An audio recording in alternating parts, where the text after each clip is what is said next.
अर्जुन एक बार इंद्र के दरबार में जाते हैं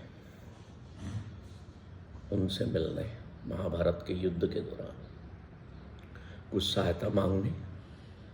तो चूंकि अर्जुन शारीरिक तौर पर बड़े सुंदर भी थे और हष्ट-पुष्ट भी बड़े थे, तो इंद्र की जो अप्सराएं थी वो उन पर मोहित हो जाती। अप्सराएं अर्जुन से कहती हैं कि हम तुम्हें पाना चाहते हैं, हम तुम पर मोहित हो गए। तो उस वक्त ऐसा था, आज डायरेक्टली कहते हैं कि नहीं मुझे नहीं पता पर उस वक्त तो था ऐसा। तो अर्जुन कहता है कि देखो, इंद्र जो हैं वो मेरे पिता समान है, तो तुम लोग क्या हुई, मेरी माँ हुई। तो मुझे इस तरह से मत देखो कि तुम मुझे पालो। अब अप्सराएं निराश हो गई। तो उस वक्त क्या होता था, एक चीज दुनिया में बड़ी काम करती थी, श्राप देना। जरा सी नाराजगी हुई कि दिया श्राप। सो अप्सराओं ने उनको श्रापित कर दिया। अब गुस्से में आकर के श्राप कैसा भी हो, बगैर सोचे समझे दे दिया जाता है। तो अप्सराओं ने अर्जुन को इम्पोर्टेंट नपुंसक हो जाने का श्राप दे दिया। इंद्र को जब पता लगा कि मेरी अप्सराओं ने ये किया है, अब चूंकि श्राप दे दिया तो वो तो वापस तो हो नहीं सकता, पर एक गली निकाल के रखते थे। बड़ा विचित्र है, मजा आता था पढ़ने में, बड़ा मजा आया। अरे यहाँ भी गली निकाल ली अप्सराओं ने। इंद्र ने जब बुलाया कि तुमने क्या किया, अब इसमें कुछ करो, जैसे अमेंडमेंट्स होते हैं, सुधार, कुछ मॉडिफिकेशन करो। तो अप्सराएं कहती है ठीक है भाई, हम ऐसा करते हैं, आपको इसमें थोड़ा सा ये सुधार कर देते हैं कि आप साल में एक बार संभोग का आनंद ले पाएंगे। तो अर्जुन हाथ जोड़ता है, कहता है कमाल हो गया, स्वर्ग लोक में भी इतनी तीव्र डिजायर्स होती हैं। ये तो धरती के लोक का डिजायर्स जो है, इच्छाएं, धरती के लोक का गुण है या अवगुण है, स्वर्गलोक में भी। तो इंद्र अब क्या कहते हैं, इंद्र कहते हैं देखो, हम बीच की अवस्था में हैं, ना हम पूरे स्वर्गलोक में हैं, हम ईश्वर द्वारा तिरस्कृत भी हैं और मानव तल से हम थोड़े ऊपर भी उठे। इसलिए हम ईश्वर नहीं हैं, हम देवता जरूर हैं, और देवताओं की इच्छाएं मानवों जैसी होती। अर्जुन बड़े हैरान होते हैं कि लस्ट देवता लोक तक भी गड़बड़ करता है। I love the whole world का मतलब ये नहीं है कि मैं इन पेड़ों को या दूसरे लोगों को या किसी को भी मैं हग करता फिरूं या किस करता फिरूं। ये मेरा माइंडसेट है। Love has to be clearly understood. मैं सोचता हूँ आपने समझ लिया उसको। एक बात से इसको समझ लो कि this world is expression of divinity, and divinity must be our essential nature। अगर ये हमने समझ लिया अच्छे से, हम इस चीज के प्रति हमेशा अवेयर रहे, तो आप प्रेम में बसे रहेंगे, आप प्रेम में रहेंगे, आप किसी को दोष भी नहीं देंगे। कोई आपके परिवार में किसी और के साथ जाकर के बैठ गया या किसी और के साथ जुड़ गया है, आपको चीट भी कर रहा है, तो यू विल नॉट माइंड क्यों? क्योंकि आप प्रेम को जानते हो। आपको पता है ये मेरे जो संबंध हैं ये ऑब्जेक्ट सेक्शन में है, सब्जेक्टिव वे में नहीं, संसार के संबंध। तो कोई कुछ भी कर सकता है, और वो कोई ही है, वो कोई है इसीलिए कुछ भी कर रहा है। अगर मैं अपना मान लेता या अपना हो जाता तो फिर नहीं करता। तो हम कोई कोई के संसार में जीवन को जी रहे हैं, समझ रहे? कहते तो हम है कि अपना है, पर वो कोई है।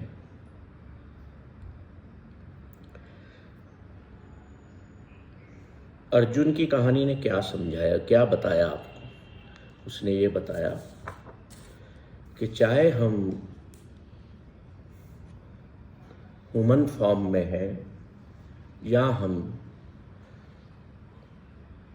देवता के फॉर्म में हैं, हम बायस माइंड से ही काम करते हैं। हमारा मन बायस्ड ही रहता है, तभी तो वो अप्सराएं उसकी तरफ आकर्षित हुई। जब तक आपका माइंड या आप इंटरेक्ट कर रहे हैं किसी के साथ बायस्ड माइंड से, अपने फायदे के लिए, अपनी चाहतों को पूरा करने के लिए, वहाँ पर प्रेम उपस्थित नहीं होता। Love needs an open mind, and open mind is always awakened, aware and connected with oneness. अब द्रौपदी का जो प्यार है वो ये बताता है कि love can not be possessed, love can not be personalized, love doesn't have much to do with persons. तो फिर लव क्या है? Love is a state of mind, समझ रहे? It can not be confined. अगर ये आप कहते हो कि मेरा सारा प्रेम कृष्ण के प्रति है, तो Krishna is form of oneness, of divine, form of divine. उनने अपना विशाल रूप दिखाया भी था, देन इट्स ओके। अगर आप कहते हैं कि मेरा प्रेम तो सिर्फ मेरे बच्चे के लिए ही है, तो वो कन्फाइंड हो गया है। एंड कन्फाइंड कोई भी चीज़ होगी, मान लो ये पेड़ का एक पत्ता है, इसको आपने तोड़ के रख दिया एक बॉक्स में, कन्फाइंड कर दिया, तो धीरे धीरे क्या हुआ? फिनिश्ड, डाइड, है ना? पर अगर ये पेड़ पर रहता, ओपननेस में है, वननेस से कनेक्टेड है और कन्फाइंड नहीं है, बायस्ड वे में नहीं है, ओपन माइंड के साथ है एक तरह से, तो इट इज अलाइव, और उसी में अलाइवनेस झलकती है। एक सूखे फूल में आप अलाइवनेस देख सकते हैं, पेड़ पर लगे फूल में आप अलाइवनेस देखते हैं। हमारे साथ भी ऐसे ही प्रेम अलाइवनेस का ही नाम है, और अटैचमेंट कन्फाइंड वे में डेथ हो चुका है, क्योंकि डाइड हो चुका है, क्योंकि वो इम्प्रिजन्ड हो गया, वो बायस्ड नेचर से हो गया, ओपन माइंड से नहीं हुआ, ओपन नेचर से नहीं हुआ। The more the love shared, the more it grows. ये आप एक्सपीरियंस करते हो। दो लोगों के बीच में जो संबंध है, वो संबंध है, वो रिलेशनशिप है, वो लव जरूरी नहीं है हो। इस फर्क को समझ लेना, क्योंकि love is state of mind और स्टेट ऑफ बीइंग। दो लोगों के बीच में कहीं भी महाभारत में कृष्ण और उनकी पत्नी कौन थी? रुक्मणी। उसके प्रेम की गाथा नहीं है। या कृष्ण की कोई भी पुस्तक पढ़ो तो उसमें कृष्ण और राधा के प्रेम को, या कृष्ण और द्रौपदी के प्रेम को, या मीरा के प्रेम को बखान किए गए। Why not the love between husband and wife? मुझे नहीं पता, पर लाइटर नोट पे अगर हम इसको देखें तो उस वक्त भी पति पत्नी का प्रेम शायद आज जैसे ही होता होगा। हो सकता है, आई डोंट नो। तो कृष्ण और द्रौपदी के बीच में कोई रिलेशनशिप नहीं थी, प्रेम था। इसलिए द्रौपदी ने वस्त्रहरण के समय अपने पतियों को आवाज नहीं दी। इसलिए कृष्ण को, जहां रिलेशनशिप होगी वहां पर स्वार्थ होगा, वहां बायसनेस होगी। जहां प्रेम होगा वहां ये कुछ भी नहीं होगा, वहां दूसरा आपके लिए सब कुछ न्योछावर कर दे। आजकल तो हम जो जी रहे हैं ना, ये कौन से प्रेम पर जी रहे हैं? We are living on the love of words. शब्दों से हम प्रेम को व्यक्त करते हैं। आई लव यू बोल दिया, अगले को प्रेम चढ़ गया। शब्दों से हम व्यक्त करते हैं, but love can not be confined in words also. शब्दों में आप उसको कन्फाइन नहीं कर सकते। इसीलिए हम परेशान होते हैं, इसीलिए हमारे प्रेम में से कष्ट निकल के आ जाते हैं। मान लो सुबह आपके हस्बैंड ने आपको जाते वक्त कह दिया आई लव यू, और शाम को किसी बात से वो तनाव में, गुस्से में, उसने कह दिया एक तरफ बैठ जा, तेरी जरूरत नहीं है, दिमाग मत खा। तो क्या हुआ? वो सुबह जो प्रेम बोला था कहाँ गया?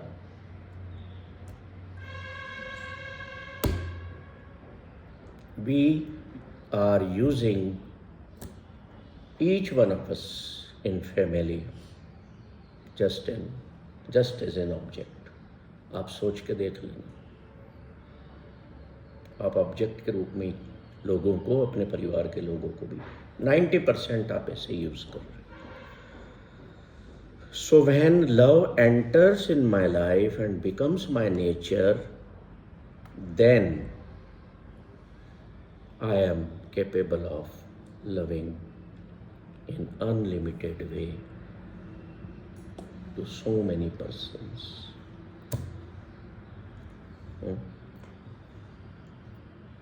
Then my love reaches everywhere. मेरा किसी से झगड़ा है और वो सामने से आ रहा है, मैं फिर ये नहीं सोचूंगा कि ये कैसे आ रहा है, आओ बैठो। Then I will welcome my enemy also. Will you like to have tea, sir? मैं उससे भी यही कहूँगा। When the love, the real love resides in my mind. सारा जीवन हमारा निकल जाता है सीखते सीखते, किताबें पढ़ते पढ़ते, लोगों के यहाँ जाते जाते। भीड़ लगी होती है संत महात्माओं के प्रवचनों में, दरबारों में। लोग YouTube पर कितने लोगों को सुन रहे हैं, देख रहे हैं, या और भी कहीं सुन रहे हैं, देख रहे हैं। लोग पार्क में वॉक करने आते हैं ना, तो कहते हैं मैं सुबह उठ जाता हूँ और 1 घंटा पूरा मैं उन महाराज को सुनता हूँ, टीवी पर सुनता हूँ। सुन रहे हैं, हजारों कान, लाखों कान सुन रहे हैं, पर उनमें से एक भी उस रास्ते पर चला? हम चलते नहीं है वहां पर, उस रास्ते पर, इसलिए हम वैसे के वैसे ही रह जाते हैं। हम सुन सुन के अक जाते हैं। अक जाना मतलब हमारा माइंड भी थक जाता है। वो कहता है बहुत सुन लिया, बंद करो अब इसको, बहुत किताबें पढ़ ली मैंने, छोड़ो। पर जो सीख रहा है ना, जो उस रास्ते पर सीकर बना हुआ है, वो छोड़ता नहीं है, फिर वो और गहराई में उतरता है। अगर प्रेम को जानना है ना तो इसकी गहराई में जाना पड़ेगा, डेप्थ में जाना पड़ेगा कि चीज़ क्या है ये, क्यों स्टेट ऑफ माइंड में कह रहा हूँ, क्यों स्टेट ऑफ बीइंग कह रहा हूँ। क्यों नहीं मुझे एक ऐसा प्रेम होता जो कृष्ण और द्रौपदी में हुआ, जो कृष्ण और राधा में हुआ। मैं क्यों नहीं उस प्रेम को एक्सपीरियंस कर पा रहा हूँ। मैं इसलिए नहीं कर पा रहा हूँ क्योंकि मैं अपने बायस्ड माइंड के साथ जी रहा हूँ। मैं जिनसे भी प्रेम करता हूँ मैं उनको ऑब्जेक्ट लेके चल रहा हूँ, मैं अपनी यूज एंड थ्रो वाली पॉलिसी पे चल रहा हूँ। और जिनसे मैं प्रेम करता हूँ ना, मैंने उनको कन्फाइन कर लिया है, मैंने उन पर हक जमा लिया है कि अगर ये मेरी पत्नी है तो मैं क्या कहूँगा, शी इज़ माइन ओनली। इसलिए मैं नहीं प्रेम कर पा रहा हूँ, प्रेम के रास्ते पर नहीं मूव कर पा रहा हूँ क्योंकि मेरे भीतर अभी लस्ट बचा पड़ा है। उसको मैं रोक नहीं पाया या उसको मैं ख़त्म नहीं कर पाया। मेरी शारीरिक उम्र बढ़ गई, मैं जाने की तैयारी में हूँ, बट मेरी डिज़ायर्स वहीं की वहीं हैं। हजारों लाखों साल पहले जो धृतराष्ट्र और कुंती गांधारी की डिज़ायर्स थी, मेरी भी आज भी वही बनी हुई है। इसलिए मैं उस वक्त से चलता आ रहा हूँ दुनिया में, और अभी भी उसी मानसिक लड़ाई में अपने आप से वॉर जो मेरे भीतर हैं, मैं उनको लोडेड करके चल रहा हूँ। ना मैं उनको अनलोड किया हूँ, ना उनसे अनबिकम हुआ हूँ, ना अनडू किया है। इस कारण से ही मैंने ट्रुथ को अनफोल्ड भी नहीं किया अभी तक। जब तक ट्रुथ अनफोल्ड नहीं होगा, मैं लव के उस जोन में एंटर ही नहीं हूँ। मैं दूसरों को भी मूर्ख बनाता आऊँगा, चाहे जिनको मैं अपना कहता हूँ, और स्वयं को तो मूर्ख बना ही रहा हूँ। और फिर इसी मानसिक लड़ाई को लड़ने के लिए फिर पैदा होऊंगा किसी ना किसी के यहाँ।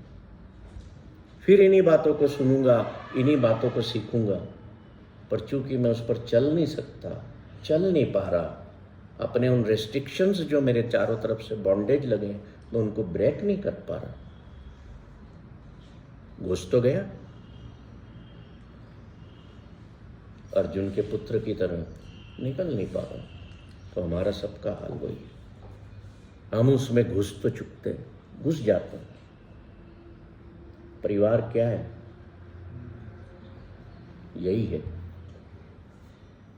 बुद्ध निकले उसमें से, ऐसा नहीं छोड़ के चले गए। गुरु नानक रहते हुए निकले उसमें से, छोड़ के नहीं गए, वापस आए, जुड़े रहे, आते रहे, जाते रहे। पर उनको पता था कि इसमें से निकलना भी जरूरी है, तभी मैं सीकर बन पाऊंगा, तभी मैं कुछ सीख कर पाऊंगा, तभी मैं अपने भीतर से कुछ डिवाइनली मैनिफेस्टेशन कर पाऊंगा। तो जब तक इन झंझटों में पड़े हो, ये झंझट है, रहना उन्हीं झंझटों में, पर निकल लो भी, थोड़ा थोड़ा निकलो भी उनमें से। ये अभी आप जो यहाँ आए हो ना, ये आप निकले हो उसमें से।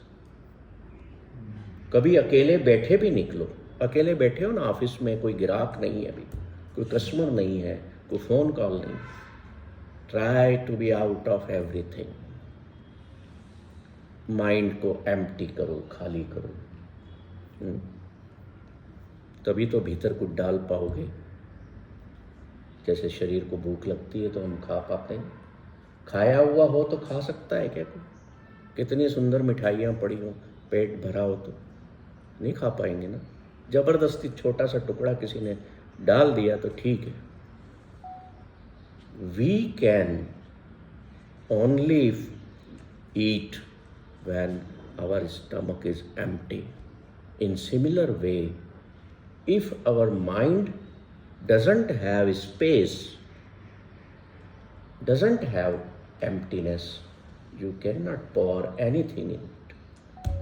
तो हम सदियों से सैकड़ों सालों के, हजारों सालों से पता नहीं हमें, it's a mystery. We are fighting the wars within us.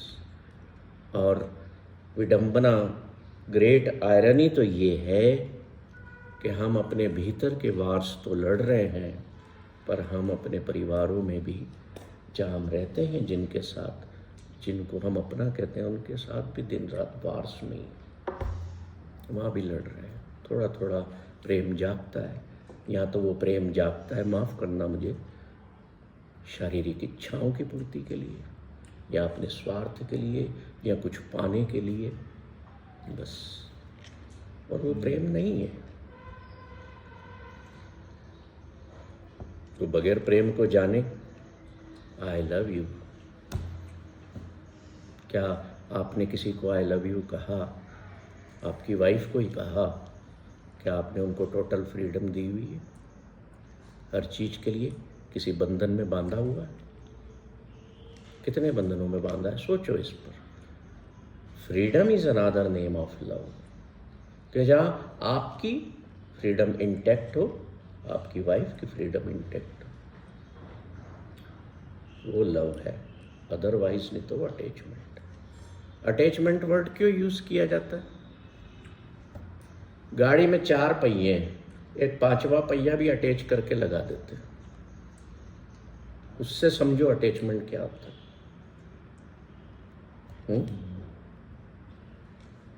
Stepney,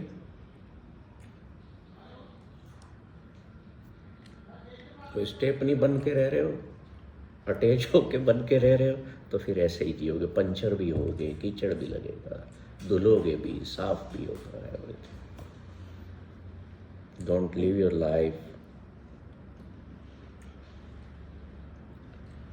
by becoming stepney in your family car। और प्रेम के बारे में एक चीज़ और समझ लो, the real love is articulate and silent, it is not vocal. अभी हम जो प्रेम को समझते हैं जितना, वो सारा वोकल है। और वोकल जो होता है, it is superficial, it is never have any kind of depth, and it is shallow। खोखला है, शब्द खोखला कर देते हैं उसको। शब्दों पर मत जाओ।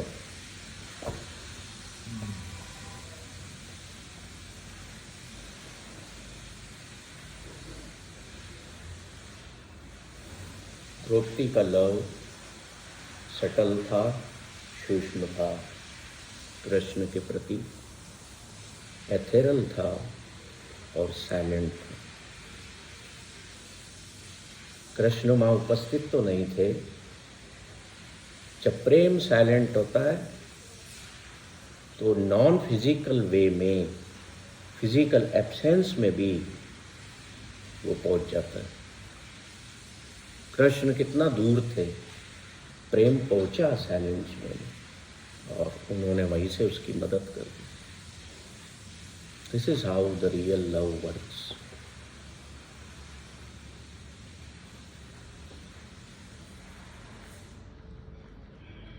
Any question?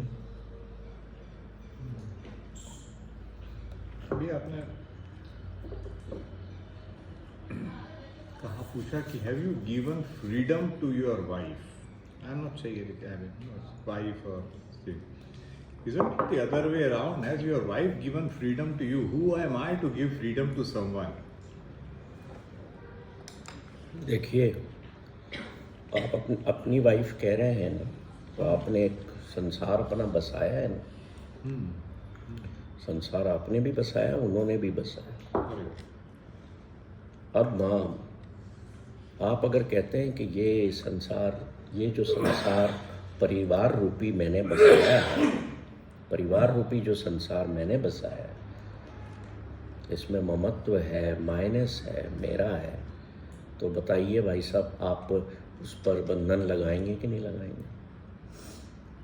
ऐसा करो, ऐसा मत करो। शाम को पत्नी सब्जियां लेकर के आती, छोटा उदाहरण, बैठे हो सामने, हाँ भाई कौन सी, ये टिंडे क्या भाव लाई है, भिंडी क्या भाव लाई है, Why should I ask? Why should I ask? या आप कुछ लेकर के आए हो, Why should wife ask कि कितने का लाए हो? बातें छोटी और बड़ी दोनों हैं। एग्जाम्पल छोटी के दें तो जल्दी समझ में आ जाता। फ्रीडम का मतलब ये है कि तुम्हारा और मेरा जो संबंध है उसमें कोई बंधन नहीं है। वो एक बॉलीवुड का गाना बड़ा बजता था, तेरे मेरे बीच में कैसा है ये बंधन अनजाना। किसी ने नहीं जाना तो वो बेचारी गा तो सही रही है, पर उसको क्या पता कि जिस बंधन में मैं बंधने जा रही हूँ अनजाना नहीं, वो तो और टाइट होगा। अगले ने पूरी प्लानिंग की हुई है जी। तो फ्रीडम ऑफ एवरी पर्सन, देखिए सांसारिक तौर पर एक शब्द है रिस्पॉन्सिबिलिटी, अकाउंटेबिलिटी। उसको निभाते हुए उसमें डूबना नहीं है। ईमानदारी से मैंने मेरे बेटे के प्रति रिस्पॉन्सिबिलिटी पूरी कर रहा हूँ, उसकी फ्रीडम नहीं छीन सकते। इसका मतलब ये नहीं है कि मैं वो अवगुणों में बह रहा है तो मैं जाने दूंगा, भैया तू जा, तू फ्री है, तू 24 घंटे ही मोबाइल पे बैठा है तो बैठा रहे, मैं उसको रोकूंगा नहीं। मेरी रिस्पॉन्सिबिलिटी है कि सही मार्ग दिखाना, बस वहाँ तक मेरा काम है। उसके आगे मेरा काम ख़त्म हो जाता है। आगे वो अपनी खुद माथे पे लाइनें लिखा ही नहीं है, कहाँ से उसका रिजेक्ट चलना है, क्या बनना है, क्या करना है। मैं मददगार हूँ। फ्रीडम छोड़ो, उसकी अपनी इंटैक्ट है, मैं समझा सकता हूँ। देखो, जब बच्चा पैदा होता है तो माँ स्वयं उसको अपने स्तनों तक ले जाती है ना। पर फिर फ्रीडम है ना कि कितना उसने सक करना है, कितना पीना है। पी लिया, हट गया वो, फिर क्या जबरदस्ती करती नहीं और बड़ा हुआ, माँ के स्तन पे आगे बॉटल पे आया, एक बॉटल पी ली, फिर उसकी फ्रीडम छोड़ते हो कि नहीं? ऐसे फ्रीडम बनी रहना चाहिए। 2 रोटी खाने की कैपेसिटी है, क्यों 6 खिलाओ? अब फ्रीडम को ये हमने छोटे छोटे स्तर पर देखा, अब हम इसको फ्रीडम को हायर लेवल पर देखें। कैसे? कि ये अगला भी इम्परमानेंट नेचर का है, मैं भी इम्परमानेंट नेचर। ये एक शरीर है, मैं भी एक शरीर हूँ। फिर आगे बढ़ा, ये एक स्पिरिट का पार्ट है, मैं भी एक स्पिरिट का पार्ट। वो दोनों जो स्पिरिट के पार्ट हैं वो एक स्पिरिट से निकले हैं, वो एक स्पिरिट का पार्ट है। तो how I can confine someone as we are part of oneness? Freedom हो गई, फ्रीडम इंटैक्ट हो गई on higher level.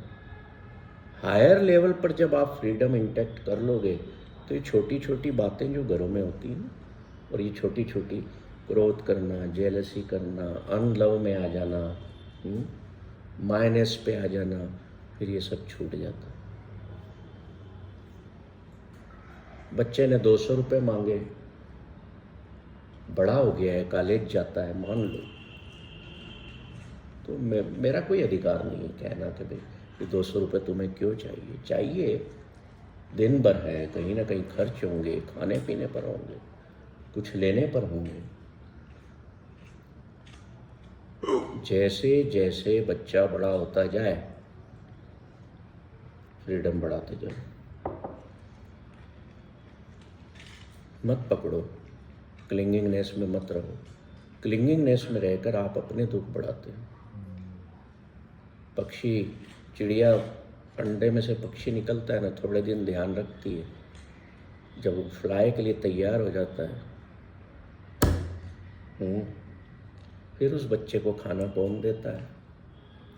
Guru Granth साहब में एक बड़ा प्यारा शब्द आता है, काहे रे मन चितवै उदम जा आहर हर जीव परया, कि तू क्यों चिंता करता है, उस पक्षी की तरफ देख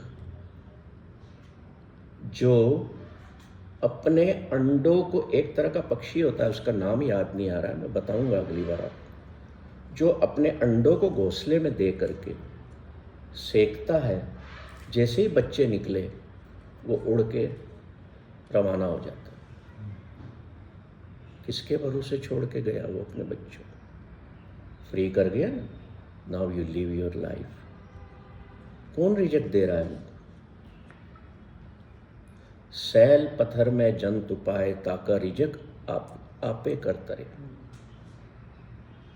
सैल पत्थर, उसमें भी जीव है, आप देने जा रहे हो क्या रिजेक्ट?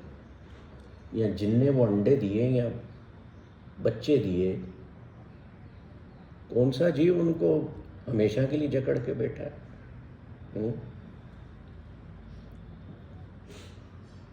जकड़ के केवल इंसान बैठता है।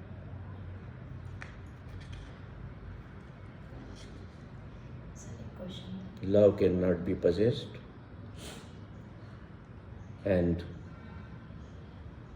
we fail to understand Draupadi.